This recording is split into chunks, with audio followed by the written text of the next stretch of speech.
नमस्कार मित्रांनो, इग्नाइट ॲग्रिकॉस या आपल्या युट्यूब चॅनलवर तुम्हा सर्वांचे स्वागत आहे। कृषी विद्यापीठ भरती 2025 जवळपास 6000 पेक्षा जास्त पद ही रिक्त बघायला मिळतात, परंतु याची जाहिरात कधी येणार आहे त्याच्याविषयी माहिती घेणार आहोत। त्यासोबतच एकूण या कृषी विद्यापीठात मंजूर पदे किती आहेत, भरलेली पदे किती आहेत आणि रिक्त पदे किती आहेत आणि याचा आकृतीबंध कधीपर्यंत मंजूर होऊ शकतो, या सर्व गोष्टी आपण आजच्या या व्हिडिओच्या माध्यमातून जे आहे तर त्या जाणून घेणार आहोत। बघा, कृषी सेवक आणि कृषी सहाय्यक या पदासाठीचे टेक्निकल तसेच नॉन टेक्निकल या पदासाठी तयारी करत असाल तर त्यासाठी लाईव्ह प्लस रेकॉर्डेड आपली बॅच लॉन्च झालेली आहे। तर या बॅचला एनरोल करण्यासाठी तुम्ही आजच इग्नाइट अकॅडमीचे ॲप्लिकेशन डाउनलोड करू शकतात। सोबत जर तुम्ही हा GM10 कोड यूज कराल तर तुम्हाला या बॅचच्या फीजवर फ्लॅट 10% पर्यंतचं ऑफ जे आहे तर ते मिळू शकतं। बघा, जे आहे कालच एक बातमी आलेली होती, ॲग्रो1 मध्येच ही बातमी आलेली होती की कृषी विद्यापीठात तब्बल 57% पद जे आहेत तर ते रिक्त बघायला मिळतात आणि महाराष्ट्र कृषी शिक्षण व संशोधन परिषदेकडून आकृतीबंध नाही आणि प्रभारींचे राज्य म्हणजे जो तो तिथं प्रभारीच या पदावर आहे, फुल टाइम अजून गेलेलाच नाही आहे।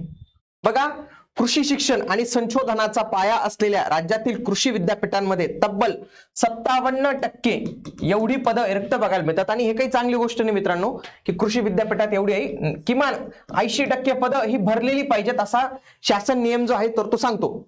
त्यामुळे विद्यापीठांचे कामकाज विस्कळीत झाले असून दर्जा खालावला आहे, परंतु या जागा भरण्यासाठी सरकारी पातळीवर अनास्था दिसून येत आहे।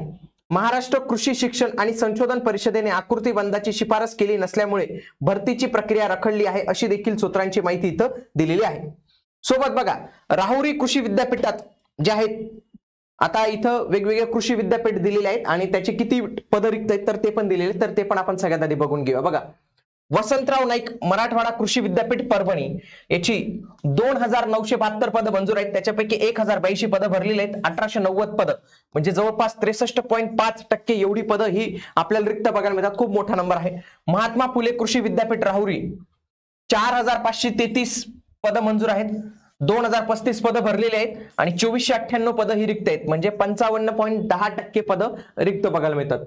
पंजाबराव देशमुख कृषी विद्यापीठ 3447 पद मंजूर आहेत, 2173 पद भरलेली आहेत आणि 1274 पद ही रिक्त आहेत, जवळपास 63% इथं वॅकन्सी आपल्याला पाहायला मिळते। पुढे डॉक्टर बाळासाहेब सावंत कृषी विद्यापीठ कोकण तर 1759 पद मंजूर आहेत, 1038 पद भरलेले आहेत आणि 721 पद रिक्त आहेत, तर 40.98% रिक्त आहेत म्हणजे याच्यामध्ये सगळ्यात कमी आपल्याला हे कोकण कृषी विद्यापीठ बघायला मिळतं।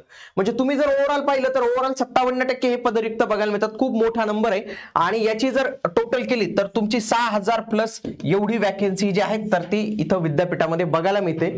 आणि हीच बातमी जी आहे तर ती काल जेव्हा आली त्याच्यानंतरच जे आहे तर ते कृषी मंत्र्यांकडून जे आहे आकृतीबंध तयार करण्याचे निर्देश जे आहेत तर ते देण्यात आलेले होते। बघा, आकृतीबंध तयार करण्याचे कृषी मंत्र्यांचे निर्देश। राज्यातील 4ही कृषी विद्यापीठांमध्ये मोठ्या प्रमाणावर जागा रिक्त असल्याने त्यांचा संशोधन आणि शिक्षणावर खूप मोठा परिणाम होत आहे, त्यामुळे तातडीने आकृतीबंध तयार करण्याचे निर्देश दिले जातील अशी माहिती कृषी मंत्री नुकतेच कृषी मंत्री झालेले ते दत्ता मामा भरणे तर यांनी ही माहिती दिलेली आहे। कृषी विद्यापीठांमध्ये 57% जागा रिक्त आहेत, तर या संबंधीची माहिती जी आहे तर ती ॲग्रो1 पेपर मधून देण्यात आलेली होती। आता आकृतीबंध तयार करण्याचे निर्देश देण्यात आले असून त्यावर कारवाई करू असे त्यांनी 4 कृषी विद्यापीठात सांगितलेले। या 4 कृषी विद्यापीठात अ ब क ड सगळ्याच ठिकाणी आपल्याला जागा इथे जे आहेत तर ते रिक्त बघायला मिळतात। आगामी काळात याच कृषी विद्यापीठांमध्ये कृषी सहाय्यक नावाचं एक पद असतं, ज्याला आपण बाहेर कृषी सेवक म्हणतो, तर ते कृषी सहाय्यक नावाचं पद असतं, ते विद्यापीठांमध्ये पण भरलं जातं, तर ते पण पदाची लवकरच जाहिरात येऊ शकते। त्यासोबतच कनिष्ठ संशोधक सहाय्यक, वरिष्ठ संशोधक सहाय्यक, लिपिक असे जे काही पद असतील तर त्यांची पण जाहिरात येणार आहे। ऑलरेडी यांच्या 50% प्रकल्पांची जाहिरात जी आहे ना तर ती आलेली आहे मित्रांनो, म्हणजे बऱ्यापैकी ते जे 50% पद ही प्रकल्पग्रस्तांमधून भरली जातात जे ज्यांची जमिनी गेल्या आहेत। पण एक जनरलची ऍड असते की ज्याच्यामध्ये महाराष्ट्रातला कोणताही उमेदवार जे आहे तर तो अप्लाय करू शकतो।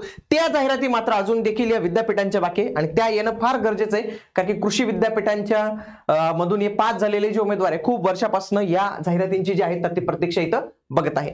तर आपण आशा करूया की लवकरच ही जाहिरात येईल आणि त्याच्यासाठी आपणही जे आहेत तर ते प्रयत्न करूया. त्यासोबतच आपल्या चॅनलवर कृषी सेवक, कृषी सहाय्यक याच्यासाठी कृषी घटकाशी संबंधित टेक्निकल सिरीज सुरू आहे, ते पण तुम्ही बघू शकतात. त्यासोबतच IBS, IFO, AFO आणि कृषी सेवक या दोघांमध्ये चांगली पोस्ट कोणती असते, त्यासोबतच महाराष्ट्र शासनाचा कृषी सेवक आणि विद्यापीठांमधला कृषी सेवक दोघांमध्ये नेमका काय फरक असतो याच्या संबंधीचा व्हिडिओ देखील आपल्या चॅनलवर आहे, तो तुम्ही अवश्य जे आहे तर ते बघू शकतात. इग्नाइट अकॅडमीचे दर्जेदार कोर्सेस आता विविध स्ट्रीम मध्ये उपलब्ध आहे. मित्रांनो, तुमच्या परिवारात जर कोणी शालेय विद्यार्थी असेल तर त्याच्यासाठी आता आपण नवोदय, स्कॉलरशिप यांसारख्या परीक्षांचं मार्गदर्शन देखील सुरू केलेलं आहे. त्याच्यासाठी तुम्ही आजच इग्नाइट अकॅडमीचं ऍप्लिकेशन डाउनलोड करा. भेटूया आता आपण पुढील व्हिडिओमध्ये. तोपर्यंत जय हिंद, जय महाराष्ट्र, धन्यवाद.